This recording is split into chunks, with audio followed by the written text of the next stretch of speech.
अऊज़ु बिल्लाहि मिनश्शैतानिर्रजीम बिस्मिल्लाहिर्रहमानिर्रहीम वत्तीनि वज़्ज़ैतूनि वतूरि सीनीन वहाज़ल बलदिल अमीन लक़द ख़लक़नल इंसान फ़ी अहसनि तक़वीम थुम्मा रददनाहु अस्फ़ल साफ़िलीन इल्लल्लज़ीना आमनू व अमिलुस्सालिहाति फ़लहुम अज्रुन ग़ैरु ममनून फ़मा युकज़्ज़िबुक बअदु बिद्दीन अलैहिस्सलाहु बिअहकमिल हाकिमीन सदक़ल्लाहुल अज़ीम। ला इलाहा इल्लल्लाह वल्लाहु अकबर। ये सूरत-उत-तीन है और मक्की सूरत है।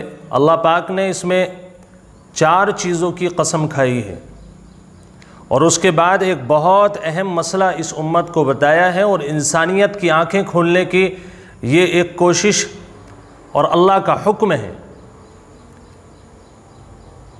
4 चीज़ें कसम खा कर के अल्लाह जिस चीज़ को बयान कर रहा है यकीनन वो एक बहुत अहम चीज़ होगी, बहुत अहम बात होगी। इसलिए जब इसे सुना जाए तो बहुत गौर से सुना जाए और कुरान की ये आयतें जब पढ़ी जाएं तो बहुत समझ करके पढ़ी जाएं कि अल्लाह पाक ने इतनी कसमें खा करके क्या चीज़ इरशाद फरमाई। 4 चीज़ें कौन कौन सी हैं जिसकी कसम खाई है? नंबर 1 वत्तीन, इंजीर की कसम, वज़्ज़ैतून और जैतून की कसम। दोनों बहुत बाबरकत चीज़ें हैं। तीन यानी इंजीर के बारे में तो हुक्मा कहते हैं, हकीम लोग कहते हैं और तबीब लोग कहते हैं कि पेट का ऐसे मान लीजिए कि बादशाह है और पेट के लिए एक बहुत अच्छी दवा और ग़िज़ा है। जैतून के बारे में अगर आप कहेंगे तो ये मल्टी फ़वाइद है, ये भी मल्टी बेनिफिट्स है। जैतून का तेल कौन नहीं जानता। तीसरी चीज़ वतूर सीनीन, तूर सीना की अल्लाह ने कसम खाई। ये तूर सीना क्या चीज़ है? सैयदना हज़रत मूसा अलैहिस्सलातु वस्सलाम को जो सुहुफ़ मिले, सुहुफ़ इब्राहीम व मूसा, जो अल्लाह ने फरमाया है, और अल्लाह की तजल्ली जिस पहाड़ पर हज़रत मूसा अलैहिस्सलातु वस्सलाम को हुई है वो पहाड़ तूर सीना कहलाता है। तो यकीनन जहाँ पर अल्लाह के नबी हज़रत मूसा अलैहिस्सलाम को अल्लाह ने बुलाया, 40 दिन वहाँ रखा और उसके बाद अल्लाह ने अपनी तजल्ली नाजिल फरमाई और हज़रत मूसा अलैहिस्सलातु वस्सलाम ने 40 दिन रोज़े रख कर के वहाँ अल्लाह की इबादत की। यकीनन वो बाबरकत पहाड़ है।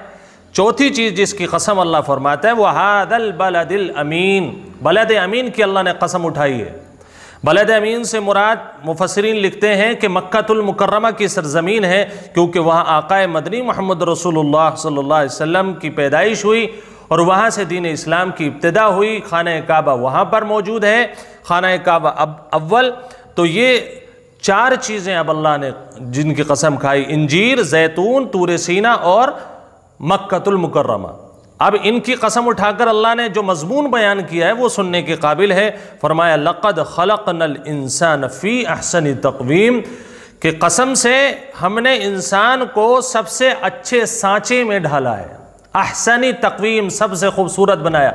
हज़रत इब्नुल अरबी रहमतुल्लाह अलैह फरमाते हैं कि अल्लाह पाक ने दुनिया में जितनी मखलूक़ात है उन सब में सबसे ज़्यादा अहसन अल्लाह पाक ने इंसान को बनाया, सबसे ज़्यादा खूबसूरत इंसान है। वजह उसकी क्या है कि इंसान आलिम है। हर जानदार जो भैंस है, बैल है, बकरी है, वो आलिम नहीं है। इंसान कादिर है, वो अपने हाथ से कुछ भी उठा सकता है, वो कहीं पर भी जा सकता है। कोई और जानवर इस काबिल नहीं है। इसी तरीके से इंसान मुतकल्लिम है, बोल सकता है, अपनी ज़रूरत को बता सकता है। ये सिफ़त अल्लाह ने किसी और जानवर को नहीं दी, उसकी बात आप नहीं समझ पाते हैं। उसके बाद हज़रत फरमाते हैं कि ये समीअ भी है, सुनने वाला भी है, हर छोटी बड़ी चीज़ को सुनता है, समझता है। ये बसीर भी है, देखता भी है।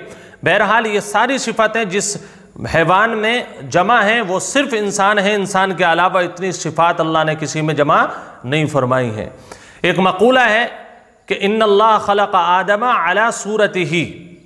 बाज़ लोग इसे हदीस कहते हैं लेकिन ये हदीस नहीं है। हज़रत मौलाना मुफ्ती शफ़ी साहब नव्वरल्लाहु मरक़दहू ने बहुत वाज़ेह अल्फाज में लिखा है कि यह हदीस नहीं है। इन्नल्लाह, कि अल्लाह पाक ने आदम को अपनी सूरत पर पैदा किया है।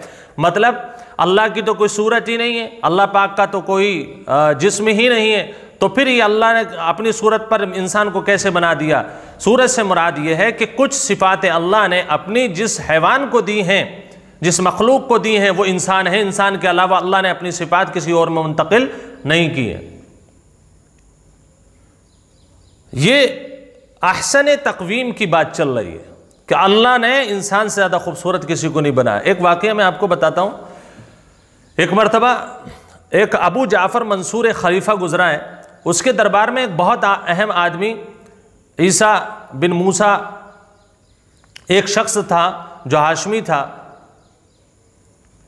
उस शख्स ने अपनी बीवी से मजाक में एक मरतबा ये कह दिया, अंति तालिकुन सलासन इल्लम तकूनी अहसन मिनल कमर, अगर तू खूबसूरत नहीं है तो तुझे 3 तलाक है। किससे ज़्यादा खूबसूरत नहीं? अहसन मिनल कमर, अगर तू कमर से ज़्यादा यानी चांद से ज़्यादा अगर तू खूबसूरत नहीं है तो तुझे 3 तलाक है। ये बात सुनकर वो जो थी उठ कर के पर्दे में चली गई। अभी तो मीठी मीठी बातें हो रही थी, मोहब्बत की बातें हो रही थी मियाँ बीवी में। इतना लफ्ज़ सुनते ही वो पर्दे में चली गई, क्योंकि वो दीनदार थी। उसने कहा कि जनाब आपने तो मोहब्बत को इतने आगे बढ़ा दिया कि आप तो मुझे तलाक दे बैठे। उसने कहा मैंने तो आपको तलाक नहीं दी है। उन्होंने कहा नहीं है तुमने, अंति तालिकुन सलासन, तुझे 3 तलाक इल्लम तकूनी अहसन मिनल कमर, अगर तू कमर से ज़्यादा खूबसूरत नहीं है, चांद से ज़्यादा खूबसूरत नहीं है। चांद तो अल्लाह के जमाल का मजहर है, मैं उससे ज़्यादा खूबसूरत कहाँ हूँ? लिहाजा आपने तलाक दे दी, आप चले जाइए यहाँ से, और हम और आप नहीं मिल पाएंगे। अब वो मजाक की बात को उसने सोचा कि भाई मजाक में तो कुछ नहीं होता है, बहुत सारे लोग यहाँ पर मैं समझा दूँ। मेरे पास मसाइल आते हैं कि मुफ्ती साहब फ़लाँ साहब ने गुस्से में तलाक दे दी, फ़लाँ साहब ने ऐसे ही बातों बातों में ये अल्फाज कह दिए।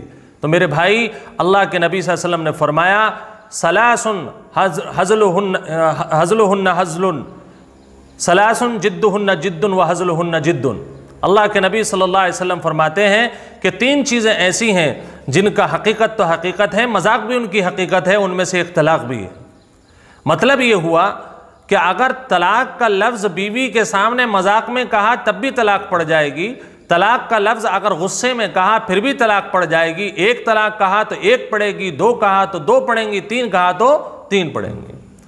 तलाक के मामले में मजाक और गुस्सा कोई अहमियत नहीं रखता है।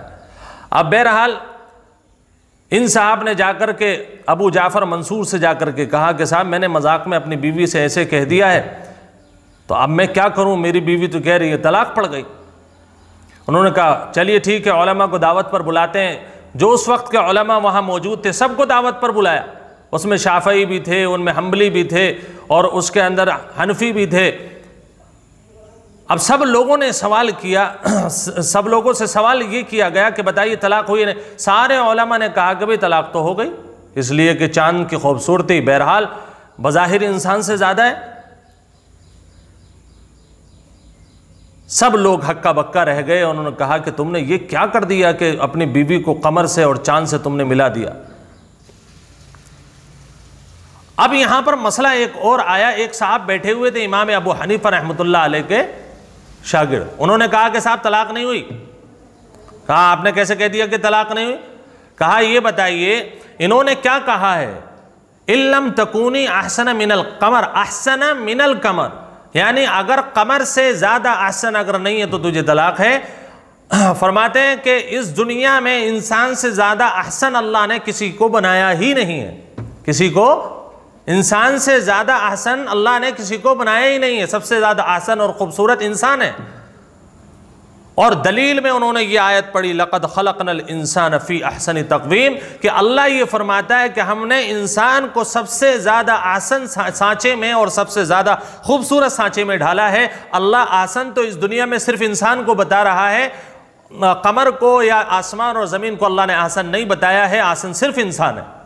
ये बात सुनकर सारे उलमा सजदा रह गए और उन्होंने कहा कि भाई बात तो सही है, क्योंकि अल्लाह तो खुद ऐलान कर रहा है कि इंसान से ज़्यादा अहसन और ख़ूबसूरत कोई नहीं है, चाहे चांद हो या आसमान हो या ज़मीन हो, अल्लाह ने इंसान का मर्तबा इतना बुलंद बनाया।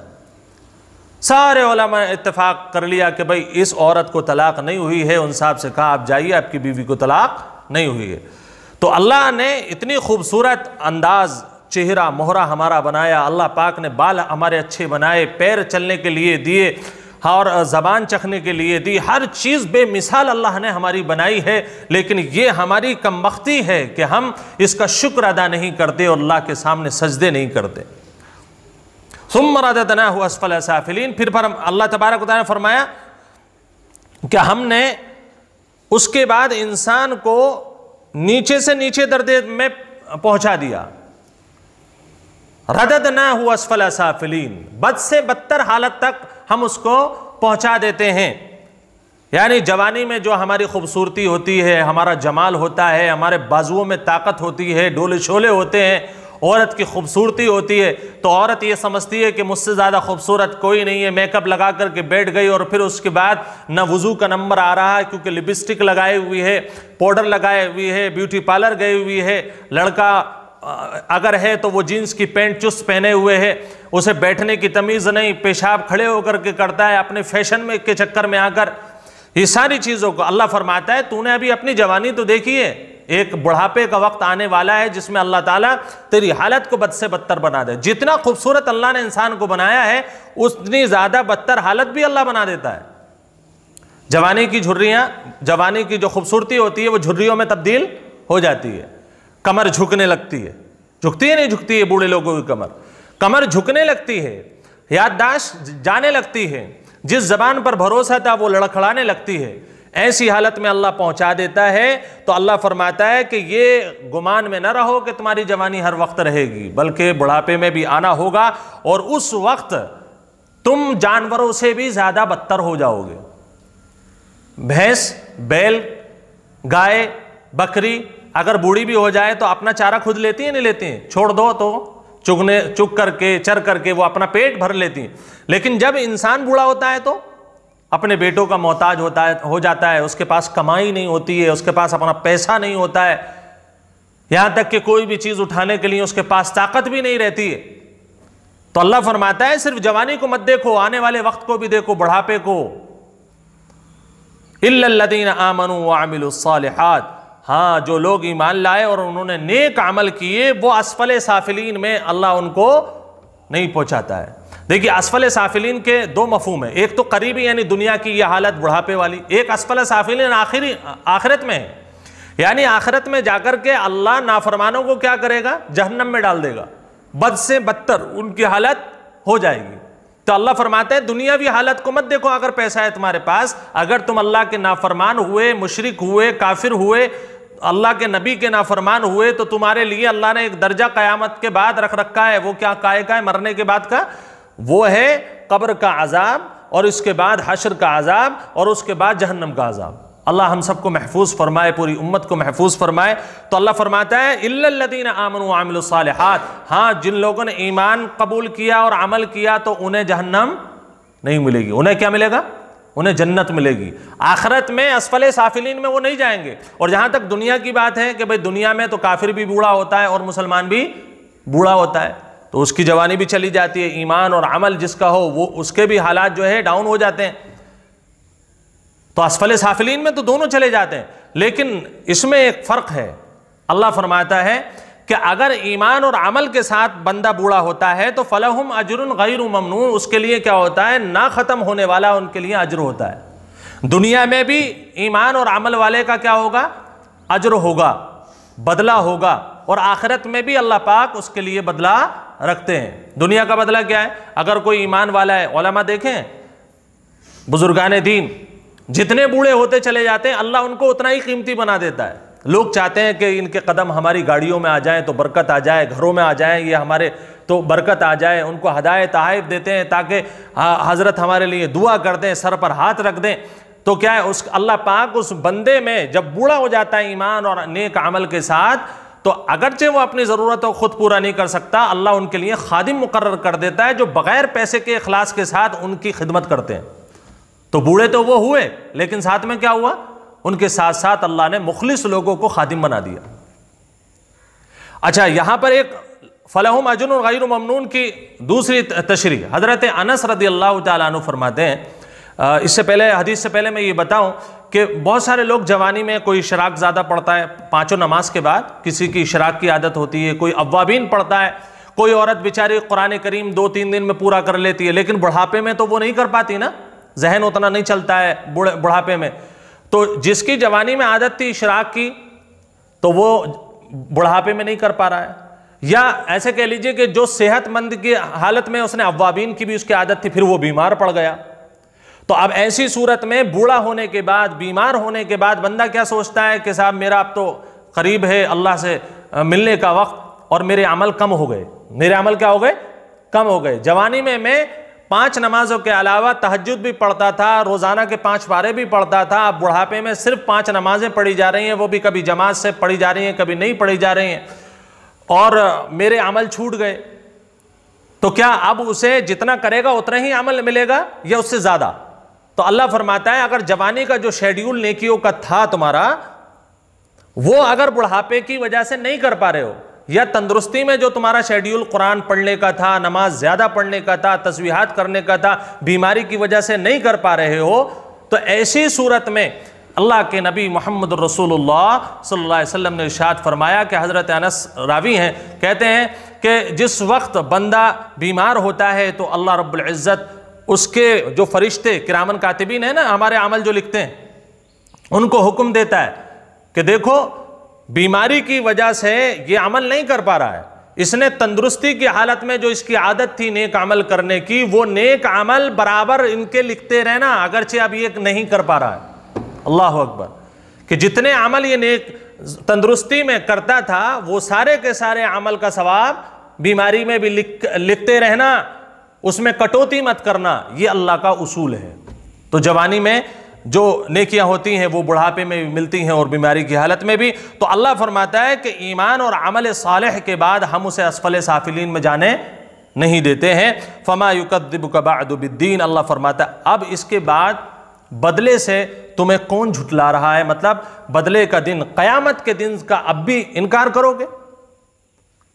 क्या अल्लाह बदला देने वाला है? कयामत का दिन आने वाला है, क्या अब भी अल्लाह की कुदरत पर तुम्हें यकीन नहीं आया है कि इतने अल्लाह ताला ने फ़ज़ाइल भी बता दिए और मसला भी बता दिया और तुम्हें अहसन तक़वीम में पैदा किया है। अलैहिस्सल्लाहु बिअहकमिल हाकिमीन, क्या अल्लाह पाक हुक्म देने वालों में सबसे ज़्यादा हिकमत वाला नहीं है?